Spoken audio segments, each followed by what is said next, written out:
Great, but then we can get started. I think the subject of European technology companies and the coronavirus, it's really interesting and a really relevant thing to look at the moment.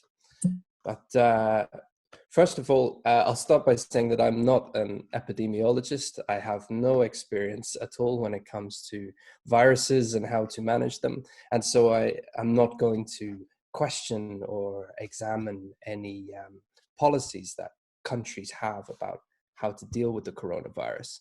But what I will look at is how the coronavirus policies are impacting businesses, what effect it is happening on tech startups in particular, and also how technology companies are learning to work with coronavirus, and for some companies to even develop solutions to the virus, to look at vaccines and so on and so forth.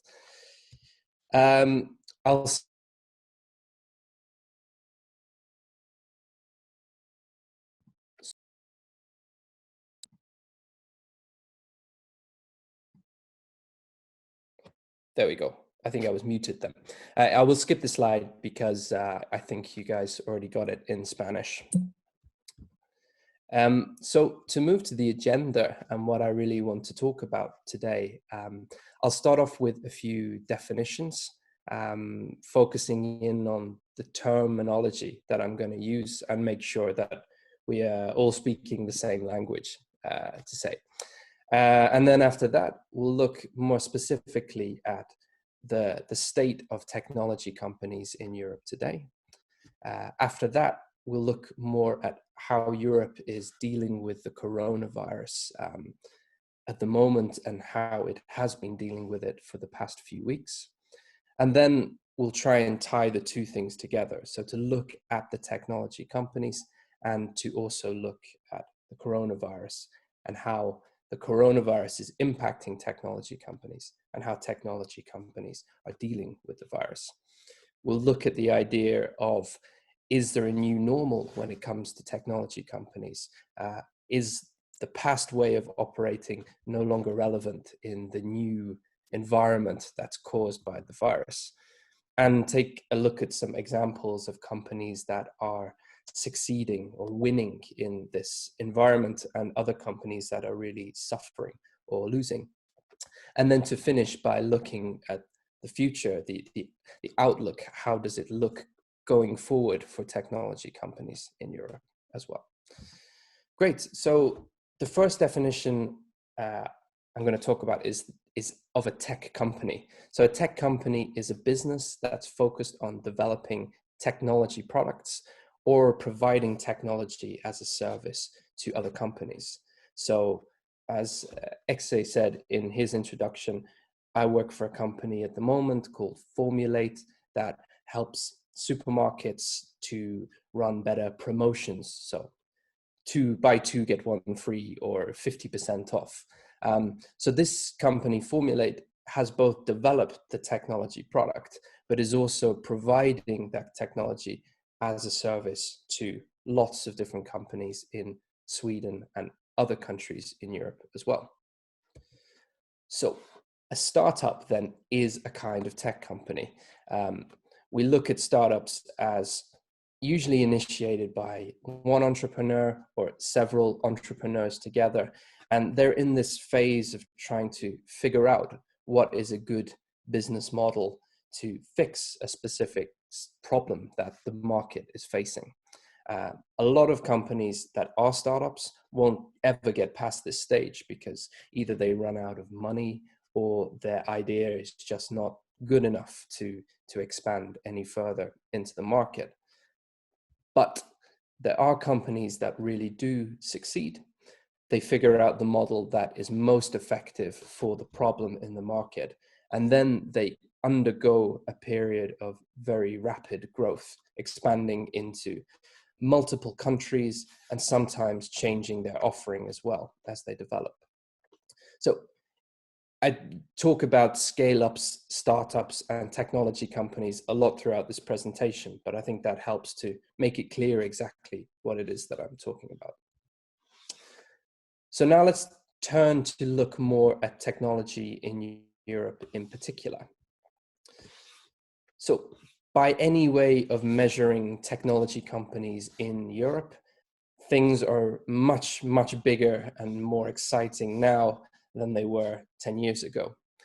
If we look at some specific numbers between 2010 and 2014 compared to 2015 up until 2019, the number of companies has increased a huge amount. And as that has happened, the amount of investment in these companies has really increased as well. And there is, I feel, a recognition throughout Europe that technologies play a more and more important role in the development of the continent. And going together with that, there is more adoption of technology by all kinds of consumers and companies. So it's not unusual today to go to a restaurant or a hairdresser in Sweden, in the UK, in France or Germany, and they are using lots of different technologies that didn't exist even 10 years ago. And it's largely these startups that are responsible for these kinds of new technologies that have come forward. We can also look a bit more visually at these tech companies and how they're expanding. The most famous one probably is Spotify in Sweden, which is extremely well known. It went through that process of being a startup 5 years ago, 6 years ago, and scaled up very, very rapidly and received a lot of different investment from different companies during that process. And what's most exciting about the European situation is it's becoming a lot easier for companies to find investment, to grow their business, and also hire people from lots of different countries in Europe. To give you an example, where I work, we have perhaps 20 people in the office, and 6, 7 of those are from countries other than Sweden. So there is a great market for people moving around to different companies in different countries as well. If the startups themselves are succeeding, it's largely because there are very many different kinds of funding opportunities available to these companies. These are both private and public funding as well, I should say. So the majority of investment comes from venture capital firms. So firms that specialize in investing in lots of different technology companies. But there are also a growing number of public agencies that specialize in investing in startups as well. Sweden, for example, has an agency called Almi, which is behind a lot of new technology companies that have started to grow. And they usually take a small percentage of the company in exchange for giving them grants and funding to begin with. And as it becomes more sophisticated, the investment capacity in Europe, you find that specific private and public agencies are doing very specific roles. So if you are a business-to-business startup focusing on food in particular, there will be specific private investment companies that you can work with. So it's all becoming a lot more segmented, a lot more technical, and there are a lot more opportunities than there were before. Perhaps the most famous or infamous metric people use when measuring the success of startups is the idea of a unicorn. And a unicorn is the name given to a startup that has a valuation that is valued at more than $1 billion. And what we can see within Europe is the number of companies that have got this valuation of at least $1 billion has increased dramatically in the past 7 or 8 years. And it should be said that just because you have a valuation of $1 billion doesn't necessarily mean your business is very healthy. And there are lots of examples of companies that have a valuation much, much higher than this and then lose that value very quickly when there are problems within their business. The most famous case is a company called WeWork, which is an American company, but I know they have offices in Lima and all over the world, in fact. They lost a valuation from $47 billion down to $7 billion in just 3 weeks because of problems within their business. But one very positive thing about working within an environment where you have lots of unicorn companies with high valuations is behind every single one of those companies, there are usually hundreds or even thousands of startups that are growing at a more steady and reliable pace. It also means there is more confidence in those companies that are from the same place as the unicorns that have emerged from there as well. And this has been a real benefit to Sweden in particular, because Sweden actually has a very small population compared to other countries like the UK or like Germany. But they have developed this reputation for really exciting new startups. And as a result of that, it's a positive cycle that reinforces itself. More investment comes in, more companies are successful, and so it goes on and on. That's how things were up until a few weeks ago. But since the outbreak of Corona in Europe, everything has turned a little bit upside down within the tech community. So I think it's worth talking a little bit about where we are in Europe in terms of the coronavirus and how fast it has spread. So if we look at the beginning of March in this year, there were very, very few cases of corona in Europe at all. Italy had quite a large number of cases, a few in France, some in Spain and Germany, but none in the numbers that would seriously impact your economy, your day-to-day life. By the second half of March, by the 20th of March, things had changed quite a lot. Almost every country in Europe, perhaps every country, in fact, had cases of the coronavirus, and the number of cases is growing very, very rapidly. If we look at the numbers from just yesterday, you can see here that the explosion in the growth of the virus is quite scary, in fact, and it's having real impact on almost everybody that lives here. And it's sad to see that this is a process that's now developing elsewhere in the world, especially in the United States, and from what I understand, more and more in South America as well.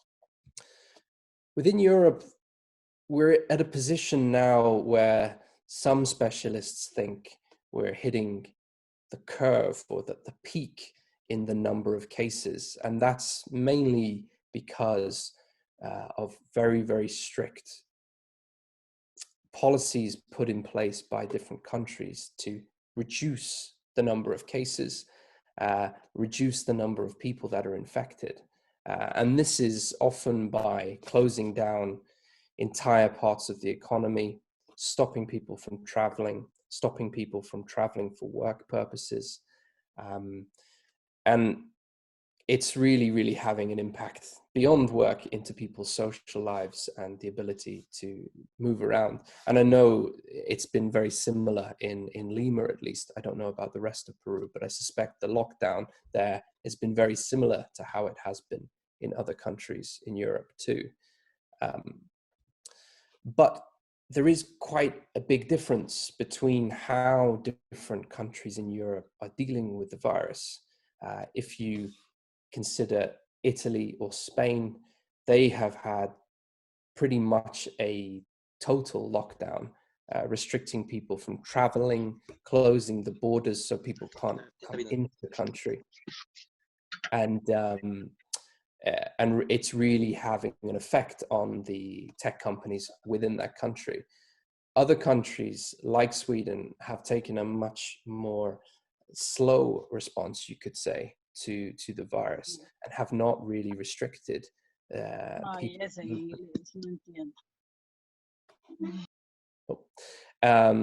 Yeah, so depending on how countries are responding to the virus, the impact on the companies within those countries has also been quite different. So that brings us to the next question. How are startups or tech companies being affected in Europe? This is a survey that's taken from a Dutch company from the Netherlands, asking lots of companies within that country how they are experiencing the coronavirus and what their biggest fears are.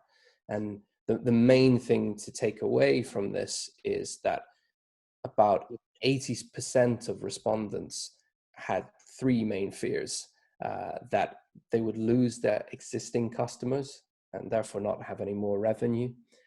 They would be forced to stop getting new customers. And the third factor is future funding. So will investors keep investing in their startup and other startups more in the future? And these are, I think, similar to what you would find in every country in Europe at the moment amongst startups. There is a big feeling that things are changing a lot here. And responding to those changes is going to be difficult, but very much important. So a good question to ask then is, what support is available for different startups at the moment? And most countries don't actually have anything in place to support those particular companies. France is an exception. They have a 4 billion euro fund specifically for technology companies. Germany have a 2 billion euro fund to do the same thing. But most countries expect startups to work just like any other company within the country. So the UK, for instance, is paying the salaries of 80% of salaries of most people in the country, and technology companies would follow the same principles. And this is quite reasonable, really, because if you compare a technology company with another regular small business, technology companies often have more funding and can survive longer than a restaurant or a cafe or another small business could. So there is a feeling in the community that actually the funding should go towards these companies that are at higher risk. But at some point soon, technology companies will need support as well. One more interesting thing is the European Union has created a specific fund for technology companies that are working to fight coronavirus. So it's 160 million euros about that, which is not very much when spread out amongst many, many different companies. But it's an example of how technology companies are playing a more and more important role in society in general, and with the coronavirus in particular. A lot of negative things mentioned there, but it is important to say that this environment, this situation is already also creating winners. There are companies that are succeeding because of what is happening at the moment. And I'll just run through a few interesting examples. So the winners in this scenario usually have a few things in common. They aren't usually involved in very long, complex supply chains. So they are not manufacturing smartphones or laptops where they require different parts from all over the world. Instead, they tend to own their own technology stack and don't depend too much on other companies to do what they do. They also often are already taking some offline or real world activity and moving it online in some way as well. And some of the most successful companies right now have a medical focus. They are doing something already that is relevant towards fighting coronavirus. So 3 interesting examples. There is a German company called Uvis, and they have developed technology that attaches to the handrails on escalators, the mechanical stairs, which destroys viruses and bacteria. They were developing this before the crisis, and there's no evidence actually yet that this technology will defeat corona. But countries all over the world are racing to implement technologies that might help reduce the spread of the virus, and are thinking more long-term about having technology in place that could stop a future virus like corona. Another good example is a Swedish startup called Kry, and they have developed video technology that makes it easy for me to talk to my doctor without meeting them in person. Again, they were doing this before the virus happened, so they've not had to change what they do, but they have had to scale up what they do very quickly because the demand for that technology is growing very, very, very rapidly.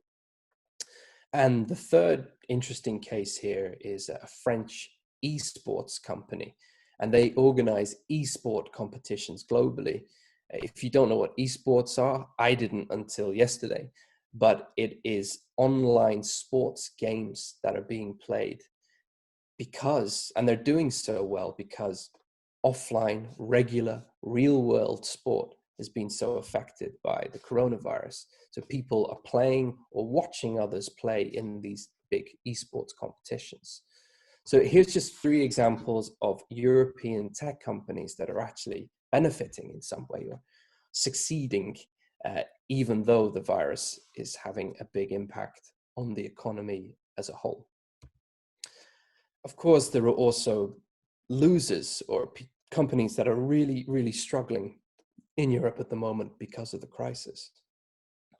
And what they tend to have in common is they do rely heavily on complex supply chains or depend a lot on other businesses being in business, being live.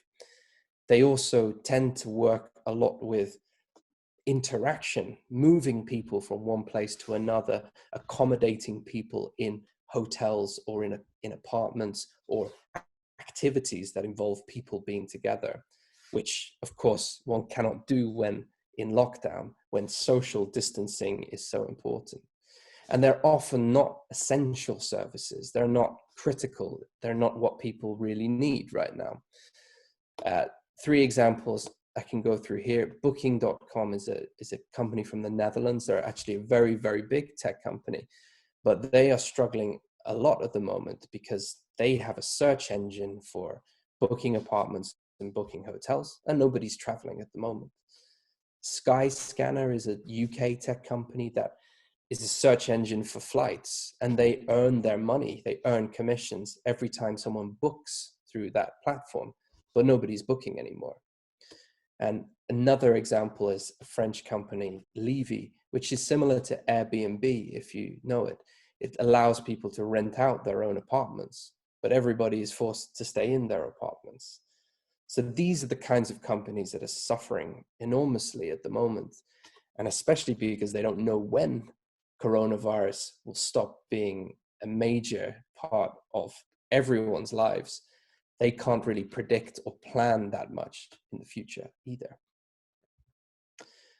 Then there are an interesting group of companies that maybe don't do something that is really relevant, or they did not do something really relevant before the virus took place, but they are really changing, they are pivoting what they do to be something very different, or using their existing technology and applying it in a different way.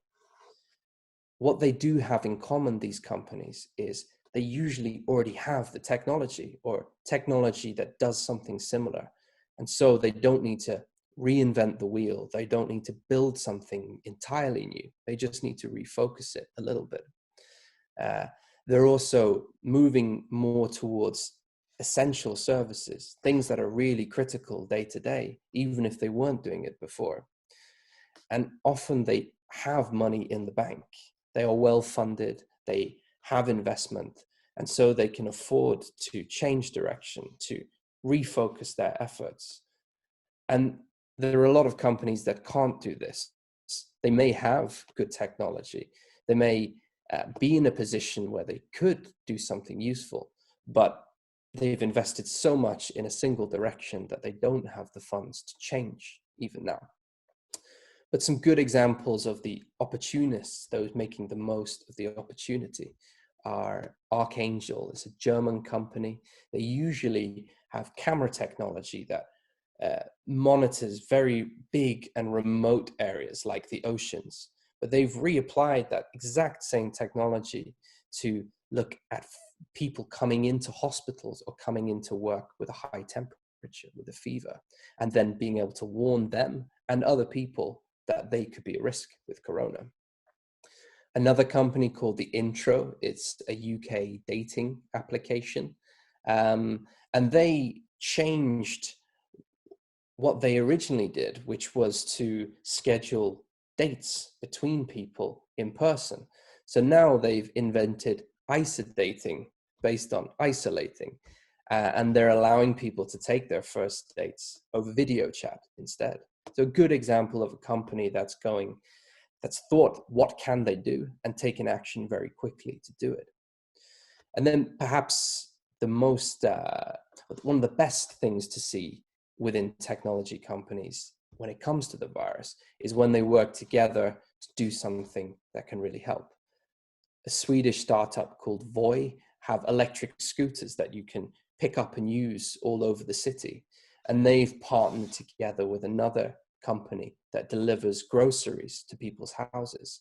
So Vemla, this company that delivers groceries, are now using the electric scooters to deliver things faster as well.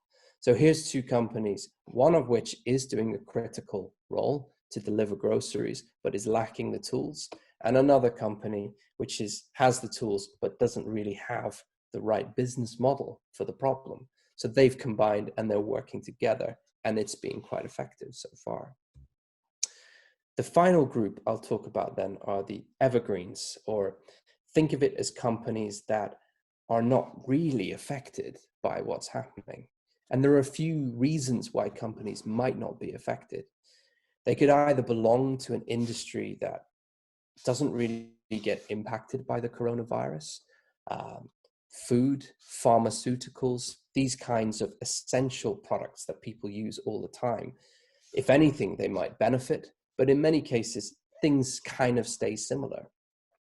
They also might be very well financed or very recently financed. So they have enough money in the bank to focus on doing something other than try to sell their product to other people.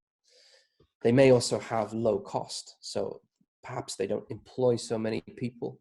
Perhaps they have generated good amounts of money before and they have cash in the bank. And then companies are always in different cycles, different parts of their growth process.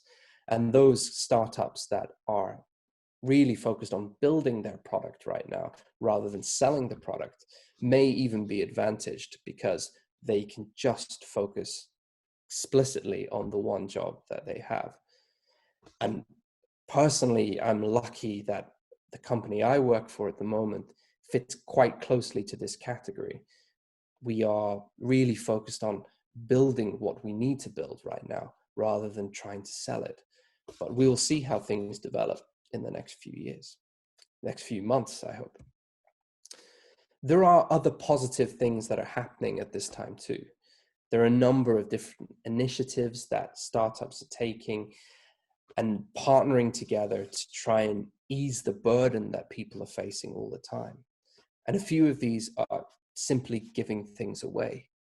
Kry, the Swedish medical consulting video app I mentioned before, they're giving away their technology to other countries that don't have the technology in place. So they can start having medical consultations between doctors and patients that might have the virus, and to do it digitally.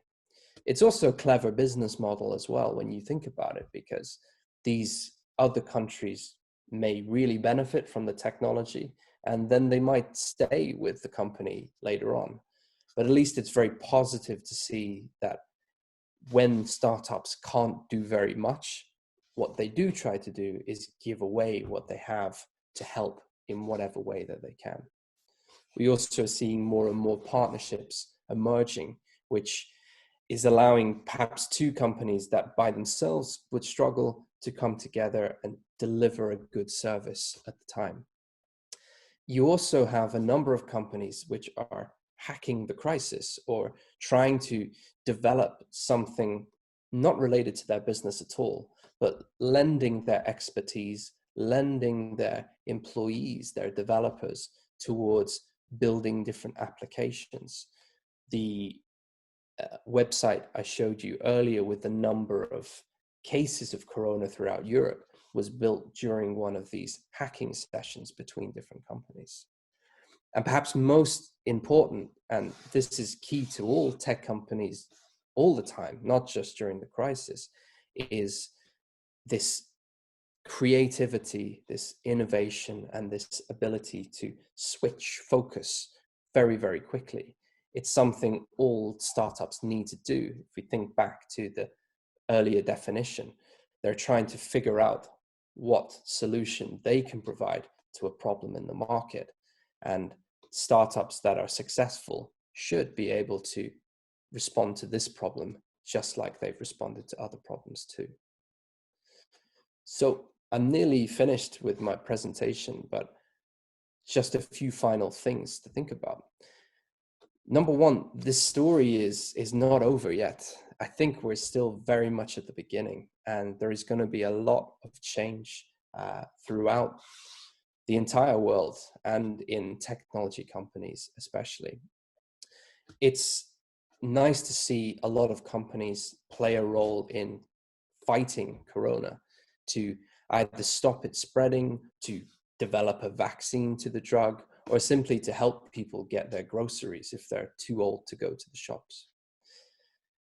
It's also, it's normal for startups to live in a different economic cycle to most companies. They might not experience an economic recession like other companies do, because they don't aim to make money straight away. They aim to build their product. But it does feel like a lot of companies are very worried about the scenario, even though they may have funding for another 6 months or another year.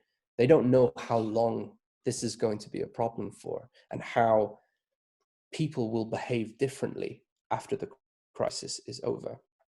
And it's very likely that the technology landscape, the technology community will look very different once this is over.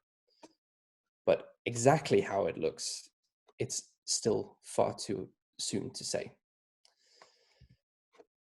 Thank you very much for listening to the presentation. I'm very happy to try and answer any questions if people have them. And do feel free to email me if you want, or connect to me on LinkedIn as well. Thank you. Thank you very much, Tom. Muchas gracias a todos los que nos han escuchado hasta ahora. Si tienen preguntas, este es un momento en el cual podemos hacerle preguntas a Tom. Si quieren pueden hacerlo de manera directa, cada uno puede bloquear su micrófono. Y si necesitan que los ayudemos a traducirlo, también podemos hacerlo, no hay ningún problema. Así que nada, a partir de este momento queda abierto el espacio para las preguntas y respuestas. So from now on, we're opening the microphone for those who wants to do questions.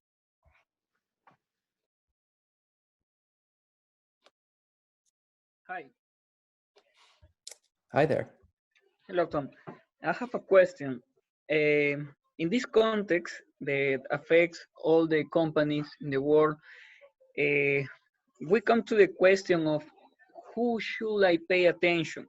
My clients or my workers? What do you think? Yeah, I think it's a very good question and a very hard question to answer as well. The survey I showed at the beginning from that Netherlands survey, they were saying that a lot of companies are worried about the future of their company, but they're very, very worried about their own workers too. Technology companies are lucky in that it's quite easy for people to work from home, but of course, a lot of people don't have that benefit. They need to work in person. I would say it comes down to what sort of support is available to the company. If the company is supported by the government, if salaries are paid for people by the government, or if there are funds available, then it should be most important to focus on just the employees and ensuring that they're okay. But if that's not a possibility, and the only way to protect those employees is to keep business functioning, it's a very, very difficult position for employers to take. I don't think I have a good answer to that question, if I'm honest. I think it's a real dilemma that people are facing. Thank you very much. Dante Beltrán tiene una pregunta. Dante, si querés podés desbloquear tu micrófono y hacer la pregunta. Sorry, it's my fiance's nickname, but it is Lourdes La Rosa, actually, from Peru. Hi. Hi, Thom. Thank you. Wonderful presentation. Oh, thank you. Actually, in Peru, we are starting with the idea of startups on different areas. And I find your presentation very interesting, especially on the categorization of the losers, the winners, etc. And I found information about the Evergreens kind of interesting, but not very clear, because you were saying that actually people who work for the food industry are not actually affected. And I suppose you mean suppliers, because you know that Lima, Peru, it's a big gastronomic point to arrive, and small entrepreneurs and big franchise of food are affected now. I don't know if you have a comment or a suggestion for these people who actually cannot do much right now. Yeah, no, I think I was not very clear. What I mean is there are tech companies that are working or supporting large retailers like supermarkets, kind of like what we do. And we are not hugely affected by the virus at the moment. Of course, the supermarkets themselves are undergoing huge stress, having real problems operationally to deliver what they do. So really, yeah, I should have been a bit clearer. I mean, those technology companies that are supporting the bigger retailers, they kind of fit into this evergreen session where maybe things are good for them and they are a winner, but more likely things are still kind of as normal, if you see what I mean. I don't know if that answered your question. Yes, it is. Thank you. Muchas gracias. ¿Alguien más que tenga alguna pregunta lo puede hacer de manera oral, activando su micrófono, o si no, puede escribirnos las preguntas? Una cosa más, antes de que terminemos el webinar, le vamos a pedir a todos, por favor, que activen sus cámaras para poder sacar una foto del grupo.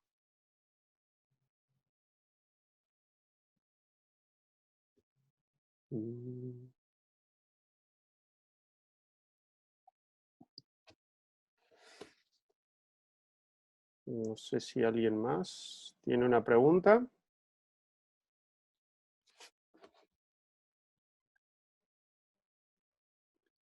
Okay.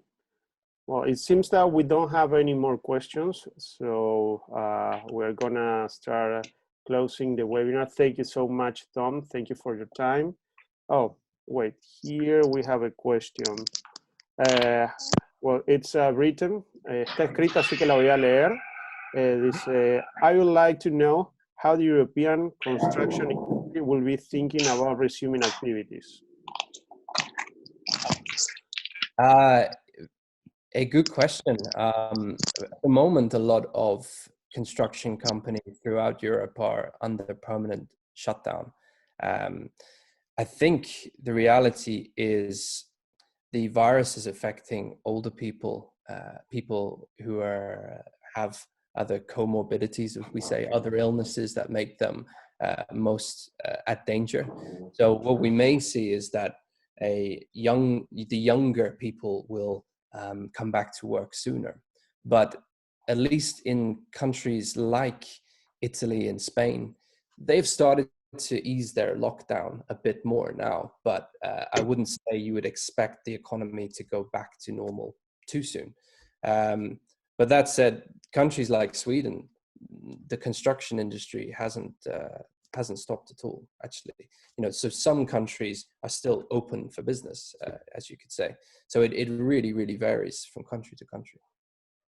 Okay. Another question is, what type of technology is recommended for the construction sector? It's a good question, but I'm not sure I know the answer to it. It depends, I think, on what kind of construction and so on. But yeah, not really my expertise, I'm afraid.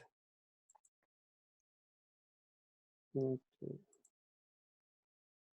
Muchas gracias. No sé si hay alguna pregunta más que vamos a hacer. Si no, los invitamos a todos los presentes, todavía somos 40, a activar sus cámaras, así podemos hacer una foto final. Igualmente queremos agradecerles a todos los que nos han acompañado en esta oportunidad. Estamos con un ciclo de webinars todos los martes y jueves, así que estén atentos a las redes sociales de Centrum para poder estar viendo todas las próximas charlas que vamos a tener de diferentes temáticas. Thom, thank you very much for your time. Thank you. It's been great, really good insight. Now we're gonna, take the final picture that I mentioned to you before, and we hope to have you in future opportunities. Yeah, thank you very much. I very much enjoyed it, and it's. I forgot to say before, but my wife is from Peru, so I have a connection to the country. But my Spanish is not very good. Don't worry. Well, thank you, everyone. With this, we're gonna be closing this session, and we wait you next Tuesday. And stay tuned. Perdón, lo estaba diciendo en inglés. Los esperamos el próximo martes. En nuestras redes sociales van a estar disponibles las próximas charlas. Muchísimas gracias a todos y que pasen una bonita tarde. Hasta luego.